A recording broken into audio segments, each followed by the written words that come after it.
Why are there so many podcasts about Tottenham? Do I want to know why? They might contain insight, but mostly delusions. If I hear one more, I might die. They don't like Levy and they don't like Enoch. They pine for Moo and Conte. Someday we'll like 'em, old Tottenham Hotspur, the podcast clout chasers and me.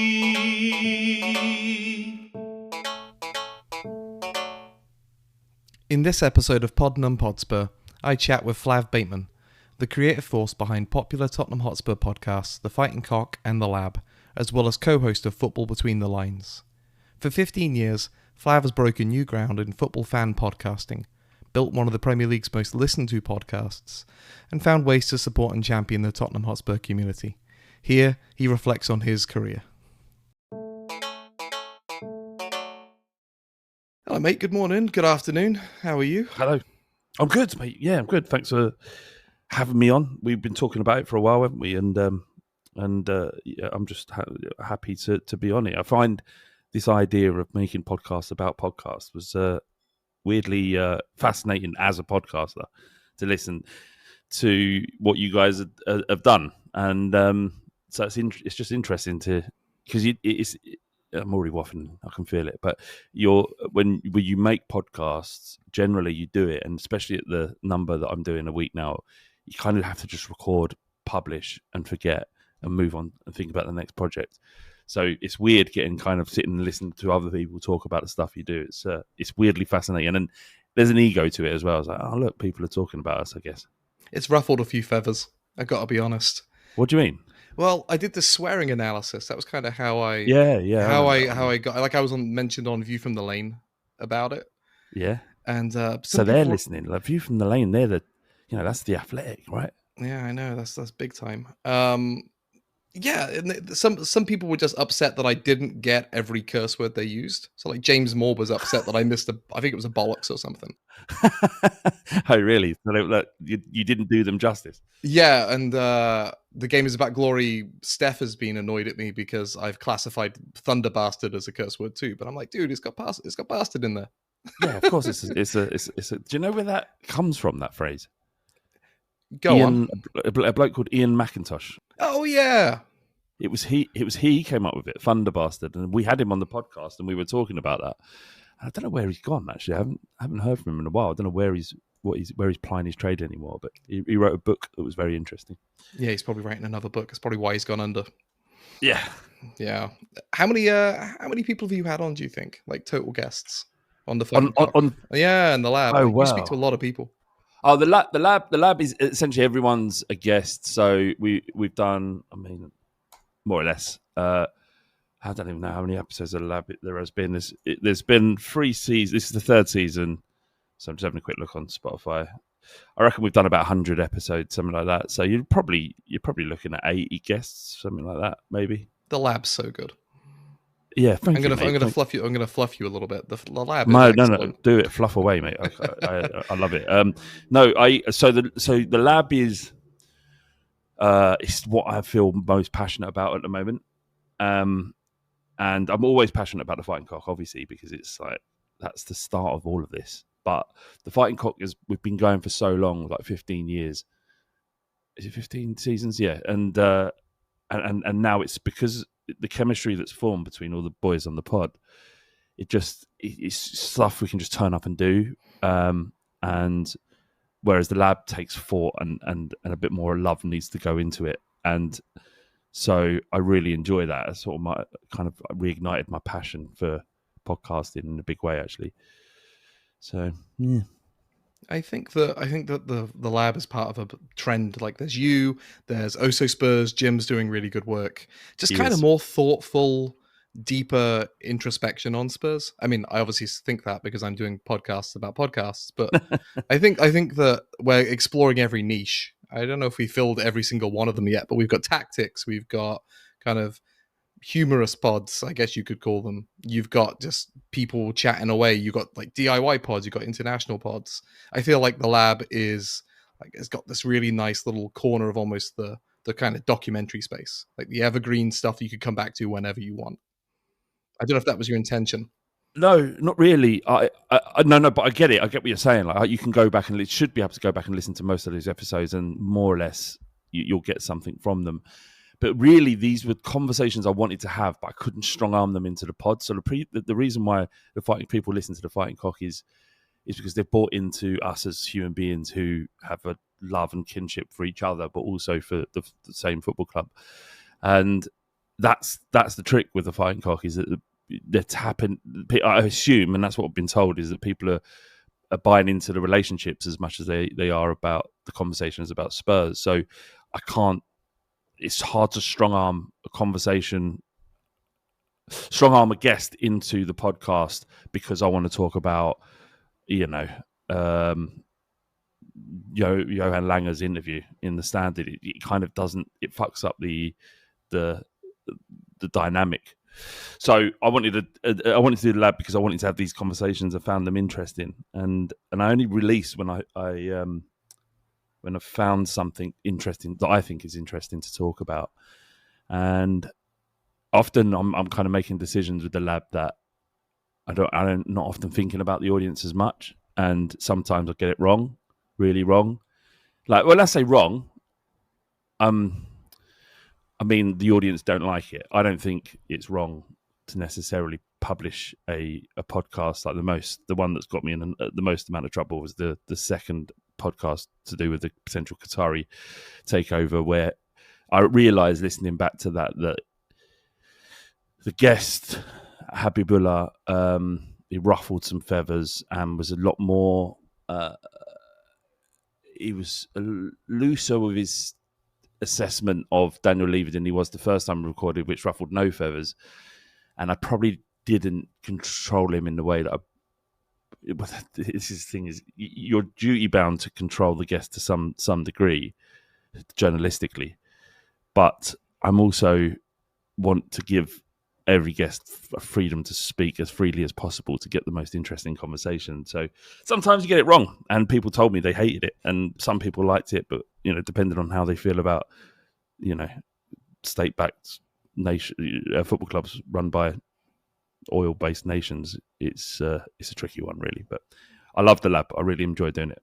Yeah, I mean, people will complain about anything given half the chance. I think that there's certainly a point to it, and I understand why people were upset, but it was part of the narrative of that story. Yeah. And right, you should take it for the completeness of everything he's saying. I don't think people understand quite how hard it is to podcast against somebody who maybe wants to go not off the rails. I'm not saying your guest did that, but they have their opinions, and you're trying to kind of change the values of a person in real time to get a different story out of them. But also your people's opinions and values are different depending on the circumstances of which they're formed in. So yeah, I would record that podcast and I would publish it again tomorrow if I hadn't done it already. So it was a good one. I mean, it got under my skin, but that's because I'm a kind of high-strung dude. Yeah, no, I get why it wound people up. I do. I appreciate that. But the thing is, like, you need him to say that out loud, because if he doesn't, you haven't got his complete story, and so he's obscuring part of his bias from the audience. So it needs to come across, in my opinion. Yeah, well, I mean, that's a very sort of well-rounded way to look at it. Not everyone wanted to do that, and people still remind me about how much they hated that episode. But look, it's such a politically sensitive thing, and I think it's called platforming. It's called platforming, right? Where you give a guest an opportunity to speak. And perhaps there's a damaging aspect to that. And in this instance, some people assume thought that the episode was part of the sports washing that was happening undoubtedly happening in Premier League football, which was a shame. But again, I can understand where they're coming from. Like, categorically, I do not want Qatari owners, don't want Saudi Arabian owners. I don't want owners with a political agenda that isn't about the betterment of football clubs. Sometimes that political agenda and the betterment of football club go hand in hand, as you've seen with Manchester City. But generally don't think it's a good thing that that football clubs and English football in particular can be used to gain soft power and influence things outside of sport, which is it's a problem, and I don't want Spurs to be sullied by it. I mean, this is a question for you about all this. Like, you put yourself out there in the very first episode of The Fighting Cock 15 years ago. What was it, June 2011? I went back and listened to it, by the way. I dug them terrible. out. It's so bad. You got to have a word with Spooky about bringing down those pods off of Dear Mr. Levy. I don't think he did. I think that there was a finite amount of space that they're all up there. No, they are on there, are they? Yeah. Well, not all of them. I don't know. I don't know. I got pretty deep. Did you? Yeah. I'm gonna. What did you find? Not much. I only went through the first. I went through the first 4 episodes in depth, and then I skipped off. I got just past Ricky getting stoned in episode 3. So that was filmed. That was recorded in this derelict pub that was being shut down. In the early days, we had nowhere to record, so we'd find pubs to sit in, and you'd hear the ambience of the pub, which you didn't. The longevity and the sound quality would have eventually turned people off. But that was what we was doing back then. And a mate of mine, Chicago Dan, who I don't even know where he is in the world anymore, but back then was a massive part of the pod, and he worked in pubs, and he knew that this pub was being shut down, so we met in this place called the Rose, I think it was, and recorded that podcast. And Ricky and Jack at the time decided to get off their tits and smoke little weed and basically couldn't speak for the entire podcast, which was great. It's amazing if you go back and listen to it, though. The DNA of the Fighting Cock is there. It's there up front. You've got the theme song is unchanged. The dynamics and the chemistry between all of you. I mean, you're all friends, right? So that helps.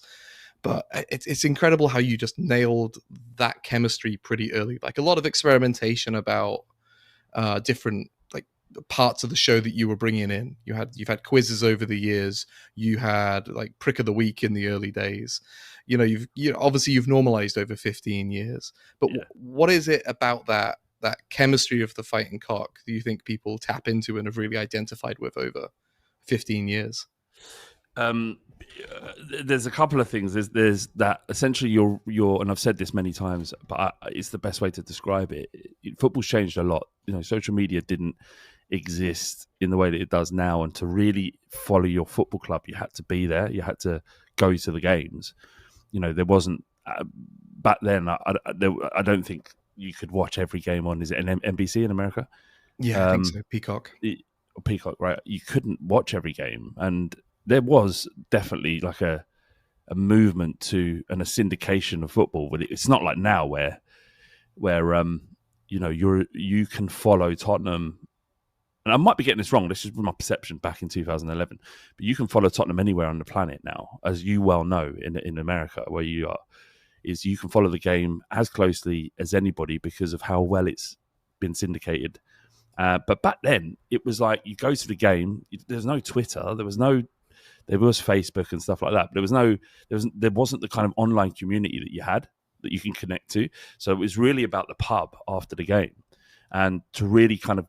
There was a special place, and I'm sure you remember, but there was a special place about that being in the pub after winning a game at Tottenham. It was incredible, and those conversations in the pub garden, as funny as they were, and as incredibly entertaining as were, and kind of really built your friendship and your connection with the football club at the same time.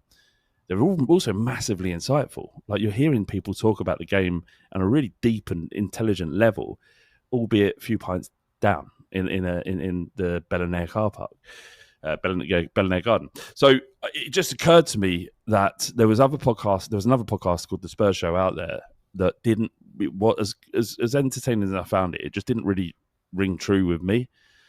So I decided we could do a podcast. I've got this great cast of people who are my friends who crack me up. Like, everyone knows how funny Ricky is.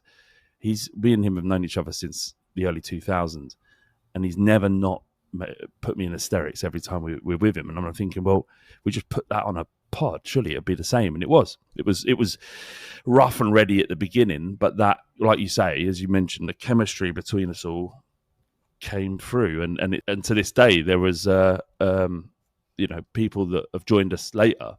It's about that chemistry. It's about would we go for a pint together before we talk about Spurs? That's the most important thing. Yeah, you must think about chemistry pretty deeply. 100%. It's the first and foremost. Anybody can talk about Tottenham, right? You can. There are over how many podcasts are there? It's like 100 and something. Right. So there's a lot of podcasts all talking about the same subject. How do you make sure that you whatever niche you've created or corner you've created, how do you make sure you're true to that? And while there isn't a great deal of thought going into planning a podcast episode, there's a massive amount of thought going into how well are we going to work as together on a podcast. And you find that out in the pub. You find it out by going for a night out.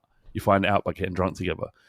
And then there's people I've met, I'm like, you're going to be great for the pod. Like John Bass, for example. As soon as I love met John. him, He's my favourite. mate, He's so good. Don't tell him that. no, he may listen to this. I don't know. And yeah, so when I met John, I'm like, you're great. And it was through a DM on Twitter, or something as random as that. And I met him, and because he had his own podcast already, I took him. I wanted to find out what he was about, because obviously, naturally, you can understand Iain, right? There's a lot of people reach out to say, "Can I come on the pod?" I get it all the time, and obviously, the answer is going to be no, because I don't know who you are. And the Fighting Cock podcast is about us as a group of friends, and it always should be that. So, to a long-winded way to answer your question is that it's the same principle from the episode 1 to 15 years later. It's exactly the same thing. We've tamed, we've calmed down a lot. We're not as stupid as we used to be in terms of the all the wank jokes and all that sort of stuff. They're still there occasionally, but generally we've all grown a bit older and are a bit more sensible, and obviously there's a business side to this where I have to be a bit more sensible than I used to be, but generally it's the same podcast. Well, you end up becoming self-aware, I assume. Yeah. Well, social media will tell you, and that never used to be there. So at what point did you realize it went from kind of cool side project potentially to full-time job? Yeah. So it was a side project from 2011 to 2018, and it was, like you say, it was just something to do, and something we loved doing. And it wasn't even a side project. I would call it more like it was the bit that kept us all sane. We all had jobs. Most of us had jobs we didn't really like, but we had the Fighting Cock on the Monday night, and we'd all get together and have a few beers and talk about Spurs. And that's all it was, until I got a job at a football agency called Ball Street. And it was I kind of worked out relatively quickly that that wasn't what I wanted to do, and it was never really going to go anywhere. As much as I loved that job, it was great. It was so much fun.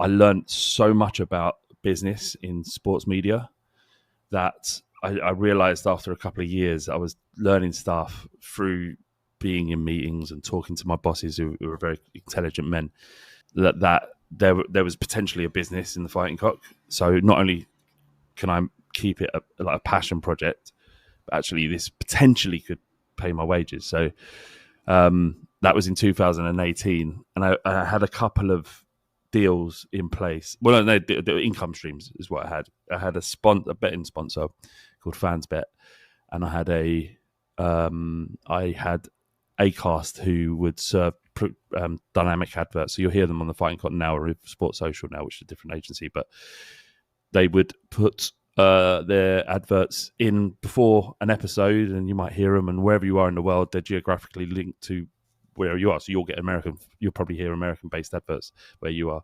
It's funny actually, because some people message me going, "I've just heard an advert for the NRA on," and I'm like, "Fuck, that's not good. There's nothing I can do about it, but it ain't good." I mean, I can message them, but it's already out there. It's done.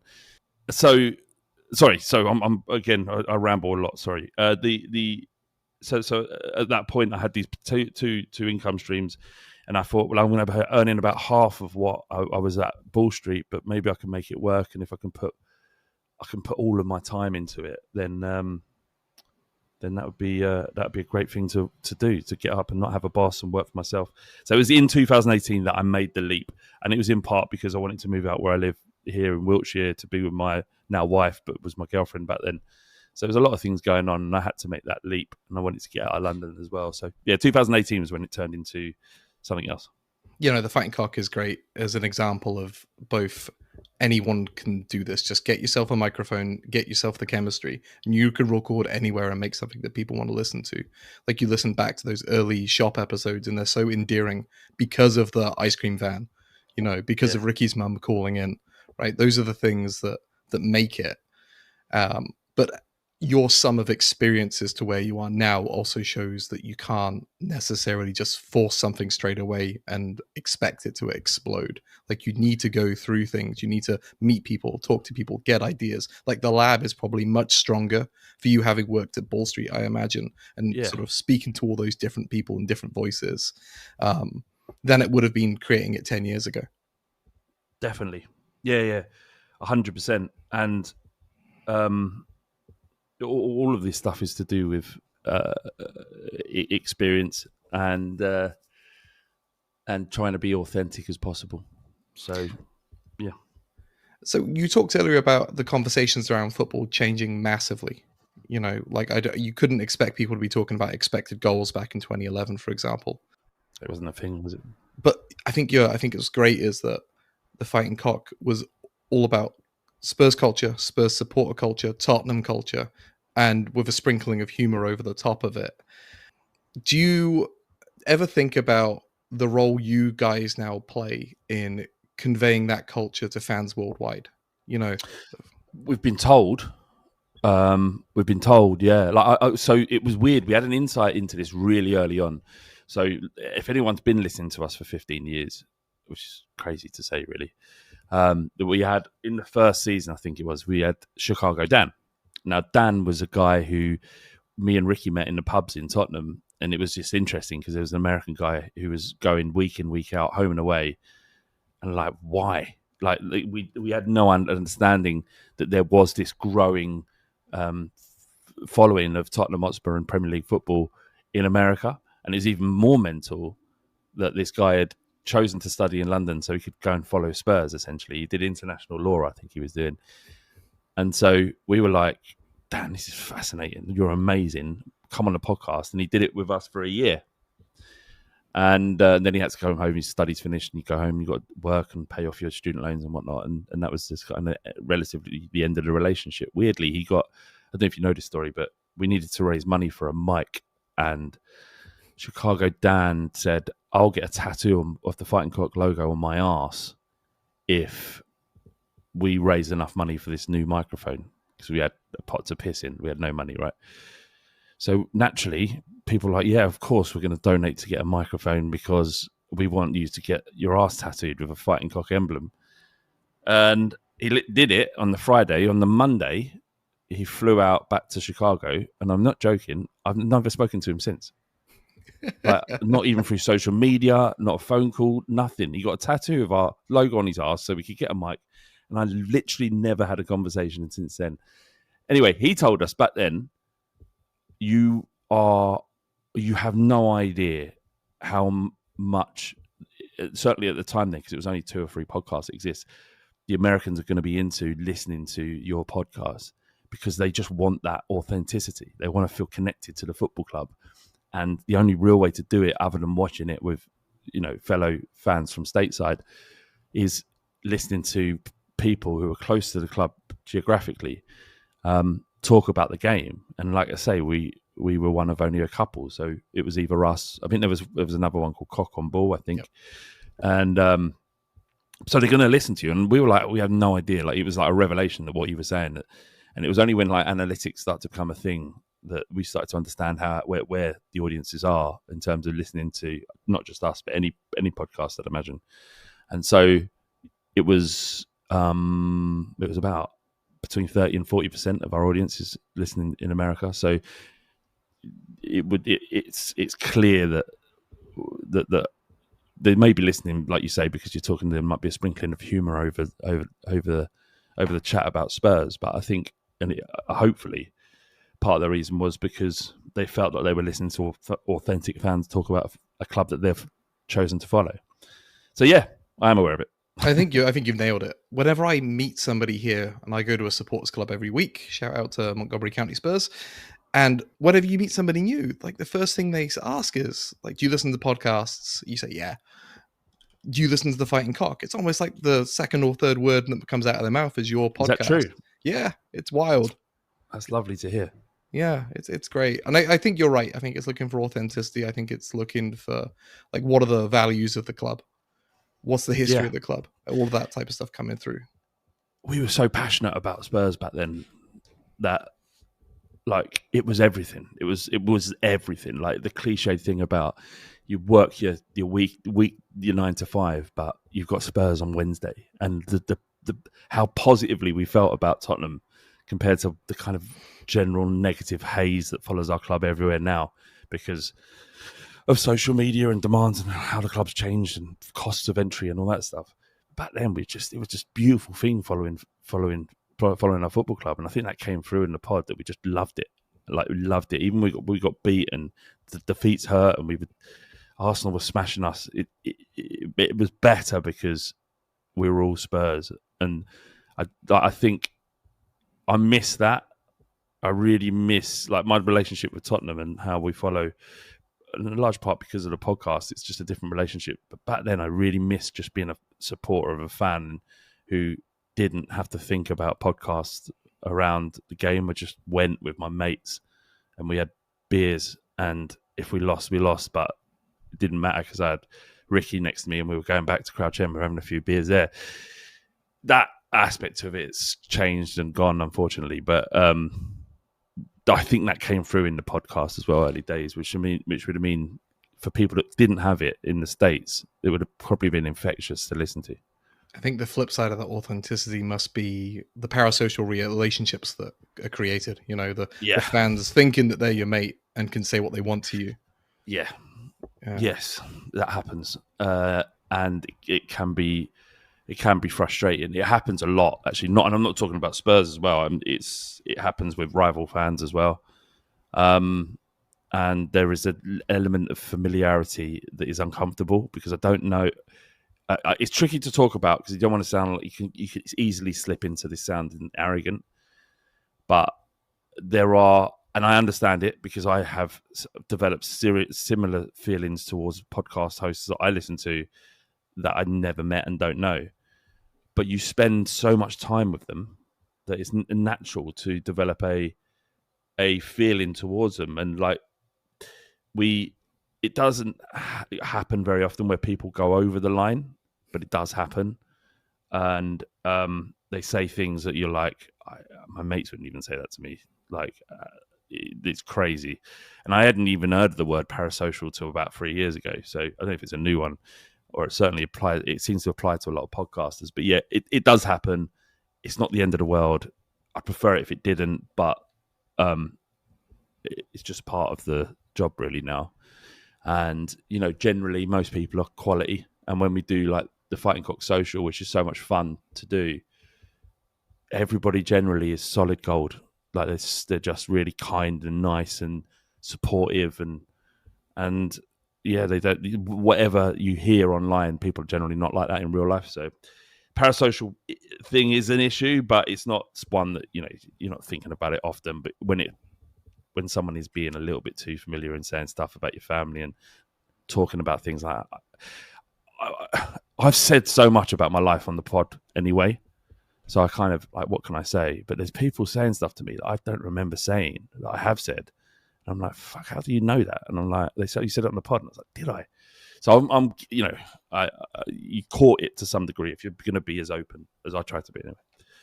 Yeah, and if you expect that openness from yourself and your guests too, you're going to say stuff that's going to come across and is going to either wrinkle people the wrong way, like like some of the sort of comments about Marinakis recently, like with the sort of the fat comments, right? I imagine that must have pissed a few people off.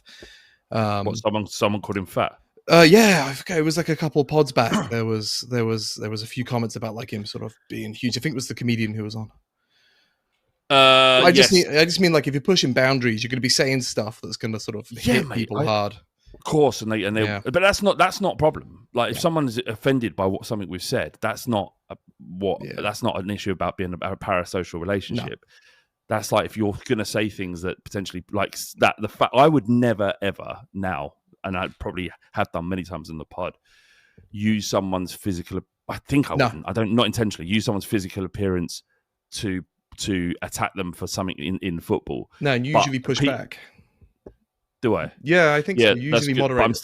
But also I'm responsible for publishing it as well, right? So I could edit it out, but we never edit anything, right? More or less. There's a couple of episodes back in the past we have edited, which were two on top. But no, like if someone's offended, then they do reach out to us. And there's been a couple of times in the past where we've got it really, really wrong, like oh my lord, what have we done? Kind of feeling that isn't a nice feeling. And there was one I've mentioned a couple of times, and you'll probably be aware of this, but we there was something called the fappening where loads of women's. Do you remember that? And so the Hope Solo thing. Yes, the Hope Solo thing, and that especially from the American audience, actually, they came for us hard. And again, at the time when we were talking about it, I was like, this is well funny. Why wouldn't anyone love this conversation? Now you look back and go, fuck me, that was terrible. But you live and learn, I guess. And luckily, no one stopped listening. And I was worried that this was even before cancellation culture was in its peak. This was a while back. Anyway, we live and learn, right? You become better people for it. Yeah, I mean, you created a sort of trust with your fans, right? Before that, I knew it was a fuck up, rather. Yeah, exactly. And yeah, in terms of parasocial stuff, I know you've spoken before about people reaching out to you, like to your mum, I think. Yeah, so that was about that was because I went after Arsenal fans. So I said something.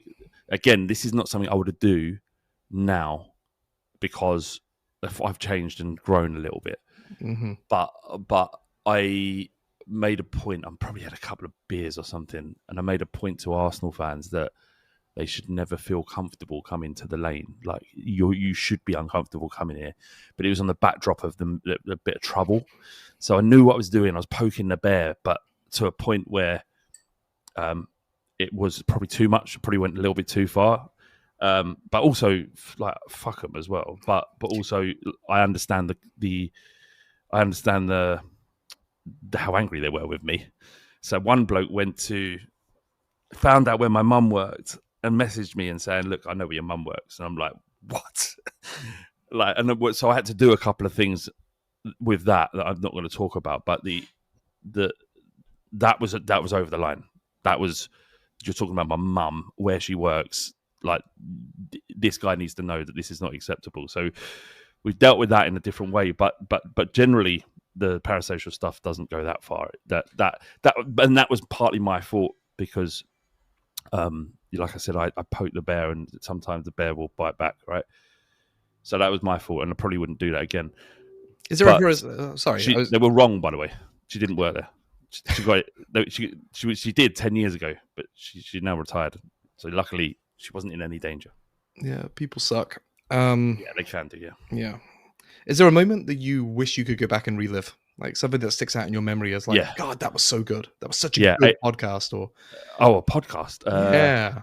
A spring off from the podcast would have been the 1882 movement away at Arsenal at the Underhill Stadium. That was one of my best nights following Spurs. That was sensational, and you can still find clips of that on YouTube. If you type 1882 movement at Underhill, and that was what was really special about the pod back then, was like we've managed to create this movement as an offshoot from a podcast that people are listening to. So we're taking actually real action. We're creating atmosphere groups, and we've taken 1,000. Well, say we've mentioned this idea about going to support the under 21s or under 18s. I think they were in the Youth Cup to play Arsenal at the Underhill, and they had no idea. And 1,000 Spurs fans turned up, and we took half the stadium. It was empty, and then there was just 1,000 Spurs fans going mental. We won 1-0. Now Bill Bentley scored, and that for me that was the pinnacle. That was I can't believe what we've created here. and this is blowing my mind, and I'm living it.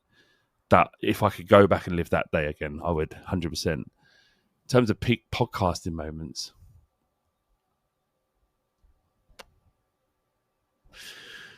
I don't know. You tell me. What do you think? Oh, I don't know. Exactly. It's hard. We've done so much. I've been really happy, content with some lab episodes. Really, like sat back and thought that was a good episode. I enjoyed the chemistry with Dan Kilpatrick, for example. And so no, I wouldn't. I don't know is the answer. I don't have a high point in per se. Maybe record. I don't know if it's a high point, but trying to put out a podcast after the Ajax game.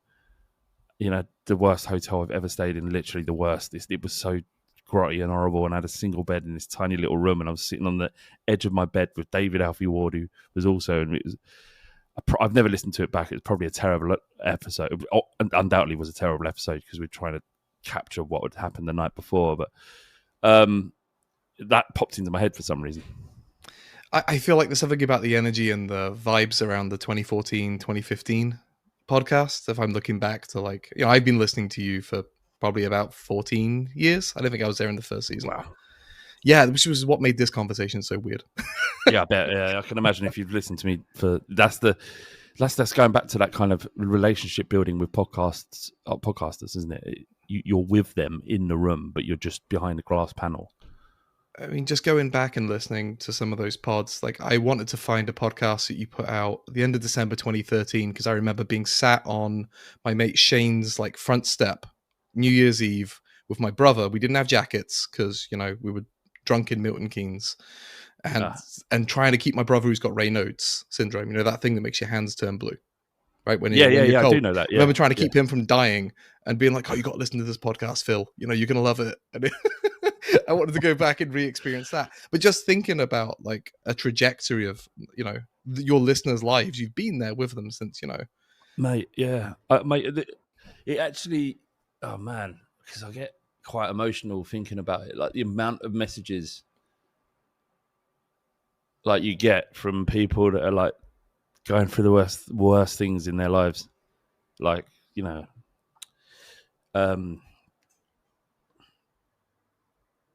So you got people message you and they're going through cancer or they've lost their parents or lost their wife I knew I was going to get emotional talking about that. They say the respite they get from listening to podcasts, but when they specifically reach out to us, obviously they're talking about the Fighting Cock. It's completely humbling and a beautiful thing, and nothing you think about when you're actually talking. When we're talking about Ricky, and whether or not he would have sex with Daniel Levy just to get a player through the door. As stupid as a conversation like that is. Knowing that people out there actually like Jim from Oso Spurs, for example, we did a podcast together on the lab and he was talking about how, through his dealing with cancer, which was horrendous for him and his family, he used to listen to the podcast to give him respite from all the shit he was going through. It's an amazing feeling and that people out there, that some it's serving people in that way. And we get messages like it all the time. People that feel sad and suicidal. And I'm sure any popular podcast has that impact on people, giving them some way out to either the banality or the terror of which they're living through. And yeah, it's an amazing thing, really, when we do hear stuff like that. That's wonderful. I think that you guys give an escape from either daily woes or these huge events, but it shows what's a beautiful thing you've created and a new way for people to interact with this huge part of themselves, which is Spurs. It's a new avenue into thinking about and enjoying about everything about the club. And it's wonderful to hear that people are reflecting that back to you. Yeah, it's amazing. Yeah, it's amazing to hear. I just often don't know what to say. As well, you're like, what? You want to do them justice when you've reading 500-word text message or the DM, And like, how do I respond to this in a way that it does it justice? But but it's amazing. It's an incredible thing. It's the best thing. What is it about Spurs that makes sort of otherwise right-minded people want to sit down and create hundreds of podcasts every week, or drives you to keep doing it 15 years later? Because you've been doing this. I looked it up to see what popular TV shows had fewer seasons than The Fighting Cock, and you got like Friends in there, Inspector Morse, The X Factor. Yeah. I don't know. I mean, sometimes you do think about it. It's like, what are we going to say that we haven't said already a million times? And and the answer is it doesn't matter, because you can say the same things, because it shifts constantly, because Spurs are ever shifting, and all football clubs are ever shifting, and it's never been more popular. You know, we've never had more people listening to the podcast than we did last season, and we were awful, but people are infatuated by our football club, and we're a fascinating football club, because we've also not had our journey yet. Right, we've had moments where we've kind of made it halfway up the mountain, or nearly to the top in 2019, and we tasted some of that last season. But all other clubs, to me, it feels like they've had their journey, right, and we haven't. We are still on the peripheries of the big six, if you like. And while that is always a fact, it means there's so much to do. And actually, that's a really enviable place to be, because Man City, they've done it all, and they've done it through means that make it very plastic. Same with Chelsea. Like, I stopped caring about Chelsea when Abramovich came in, because it became a plastic football club, right? So that rivalry, whatever it was beforehand, for me, just completely dissipated. Spurs, thus far, and why it's really important that we don't end up going down this route with Saudi backing and stuff like that, but probably inevitable to some degree. But we have that journey in front of us, right? So even though we've been going for 15 years, Iain, we haven't even started. We haven't even been able to talk about what that might be like. And it may never happen, right? But who knows? Who cares, right? It could. And so we haven't even started to talk about Tottenham, that next phase of Tottenham.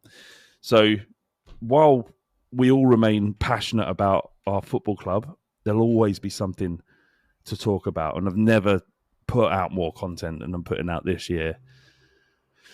I have done this year, and I'm sure many people are getting sick to death of my voice. I'm sick to death of it. I can hear my own voice now, and I feel like, why are you still talking? But I kind of can't stop, and won't stop, really. Well, the fan base needs you, because if we do go through that transition into state-backed or other less than palatable ownership change, I think that the difference for like City and Chelsea is that I believe they went through those changes without I don't know how to express this well. I don't want to say podcasts are going to be the glue that keeps us together, but there's a cultural role in continuity that they play.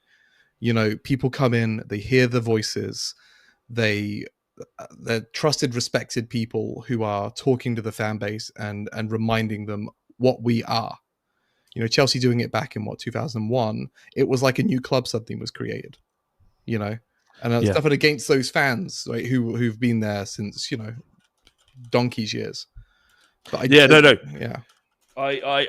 right. Yeah, I mean, like, if the club shifts, and when I say the next stage, I don't mean like if it does happen, like, and there's, the PIF, for example, give up on Newcastle and come by us, or it comes from Qatar.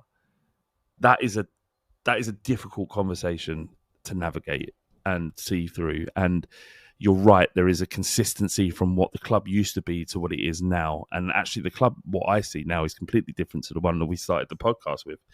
You know, it's better in many ways, but it's also not from a cultural perspective, I think.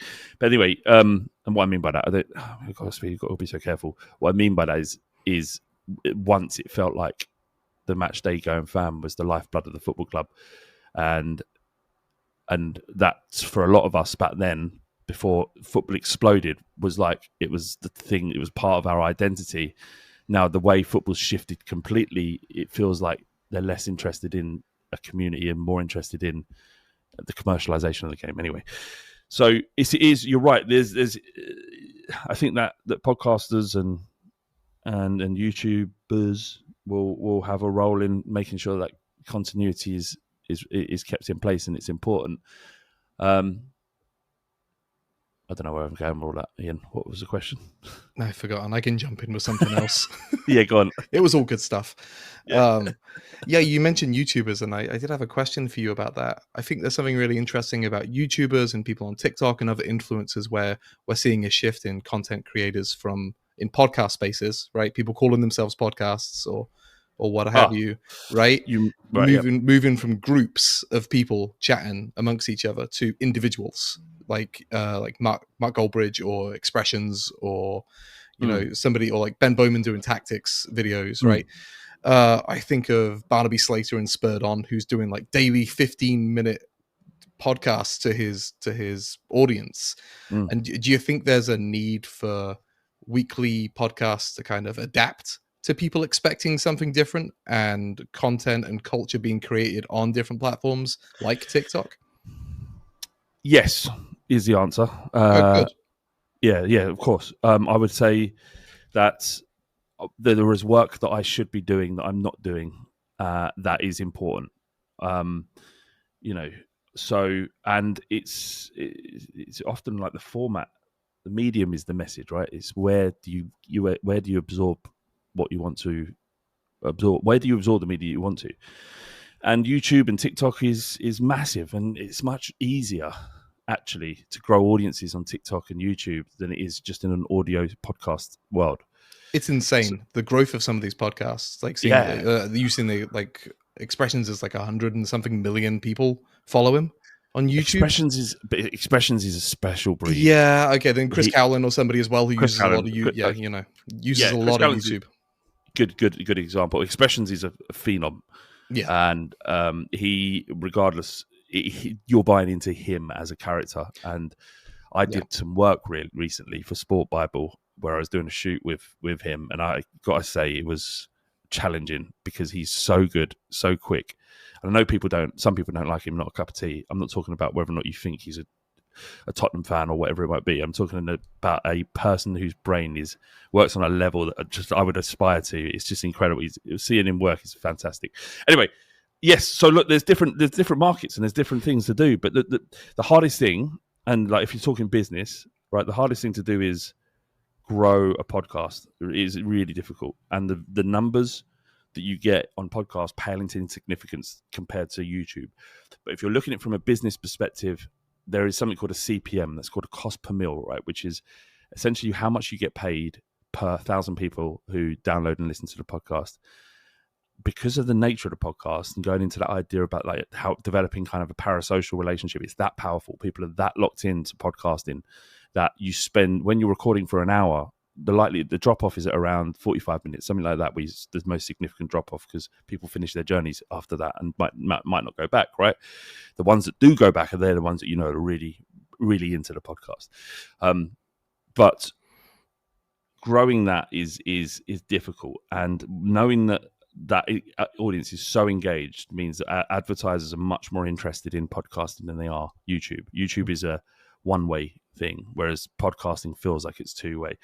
So I should be doing TikToks, I should be doing YouTube, I just don't want to, and that's my failing, because we could potentially grow the podcast beyond what it is now, but I'm kind of comfortable with where I am, and I'm uncomfortable on YouTube, and I'm uncomfortable on TikTok. Yeah, and with what you're doing, if you're not comfortable, then the content's going to change. What you're putting out there is going to be totally different. All of a sudden you're pivoting to being totally video in combination with... Because I know you do video for the Patreon, right? But no. We do. There was a time where we were putting the video pod up on Patreon, but it just felt like it was like a fair amount of work, and like you were getting like 80 people watch it, and you're like, I don't know if this is valuable. I don't think people value this. So that's the learning. So we were thinking about putting it up on YouTube, but you're cannibalizing. You can risk of cannibalizing your audience. So if we've got between last season between 20 and 30,000 people downloading the pod, and suddenly it's on YouTube, and the way YouTube works is they don't allow you to port across advertising. So that's why we're not on YouTube Music, for example. YouTube Music is the worst for podcasters. It's terrible. It's great if you're a YouTube podcast, because they'll pay you per your view. But if you're an audio podcast, YouTube Music would destroy you. So we don't. It's the worst thing out there, and many people go, "Can you put YouTube Music?" And like, you don't know what you're asking me to do. You're asking me to take food off my own plate. Anyway, I don't think I'll ever really will do it. We do the podcast with James Alcott, which is video based on his channel, but that's about as far as I go, I think. Do you ever think about the responsibility that you hold as kind of a, no offense, elder statesman of kind of Spurs culture right now, right? You've been doing it 15 years. People must, when you met with Expressions, for example, he must be looking up to you as a person who's been doing this. He isn't, but some might. I'm trying to be nice. Yeah. Expressions. He's like I say, he opposite on a different stratosphere. Yeah, but right. there may be. Was the question? Do I feel I have a responsibility? Yeah. Nah. For what? Yeah. To I don't know, to help people out, to lift people up. Oh, right. So you're talking about potentially give opportunities to people. Yeah. So if someone comes along and they're like a good case in point, I mentioned this a few times, but I don't want to embarrass Ben. But as soon he got in touch, I knew him beforehand, but he got in touch and he had some ideas. He was sick of his job, and he asked me for some advice, and I gave him that advice, and he followed it, but more to the point, rather than just giving him a shunt in the right direction, he worked his ass off. So the reason why Ben has been successful and it's now his job to talk about football is because of all the work that he put in and his understanding of the platform TikTok. Like, he knows about things that I couldn't even talk about. So I don't feel a responsibility to put people on. But no. If anybody approaches me and I think that you're doing great work, then I feel compelled, just because it's a great thing to talk about other people doing great work. So Sam Cornish, for example, when we started talking to him and I saw his pictures, he wasn't what he is now in terms of people loving his work. And I was like, this is crazy. This guy's making these amazing photos, taking these amazing photos. He's got 600 followers on Twitter. Like, what? How is this not being picked up? So, that was another one we potentially helped to give him a little shunt, and then as soon as people start to see work, they realise how incredible he is. So it's a lovely thing to do, but I don't feel a response. I mean, I'm not out there looking for new talent or anything like that. Nah, but just being generally supportive. I mean, you even talking to me, like you talk about having 30,000 downloads, per episode. I'd kill for that for a lifetime. Yeah, Spurs do well. That is, the Spurs have got a lot of responsibility in that as well. So if they do poor badly, and towards the end of last season before the Europa League win, we weren't hitting anything like that. So it's quite a weird thing when you're watching Spurs throughout a season and goals are flying in, you're getting beat by Leicester, and you're like, I've got to make a fucking podcast about this. Yep. And no one wants to listen to it, and I don't want to even do it. Do you know what I mean? So I'm being mindful of your time. I know you got somewhere to be. In fact, we've both got a game to be watching pretty soon. An hour, isn't it? Yeah. Just one last question. So 15 years down, 15 seasons down, what's the future looking like? Are you guys going to grow old gracefully? Are we going to be talking about kind of last of the summer wine, fighting cock, Yeah, I'd love that. You know that the podcast, by listening to it, the podcast has changed in the tone of it. Like, it's the same podcast, but we just got older and we're doing things slightly different. I don't see any change, really. Luckily, and this is the most incredible thing, is that we've reached a point where the people that will listen to the podcast will always listen to it, and that's enough. That's enough to keep us going indefinitely, as long as nothing changes in that respect. So we can be quite relaxed about it, really. Continue to do 2-3 podcasts a week in terms of the Fighting Cock. As long as people find it entertaining, they'll listen. And it's not a case of speaking to individuals about that. You can see the numbers that and they don't dip between a certain level. It's generally the followers on Spotify that tell you what that is. So no plans, no change, just continue to do stuff that's interesting, that I find interesting as well, the lab and stuff. And hopefully people out there also feel the same. And if they do, then I'm great. If not, I'm going to have to go and get a job. You'll be all right, don't worry. I think you'll be fine. I think you'll be feel fine. quite relaxed about it now. you'll be okay. It wasn't always that way. Yeah, I bet. Especially in any kind of content creation where you're dependent on other people buying into what you're doing.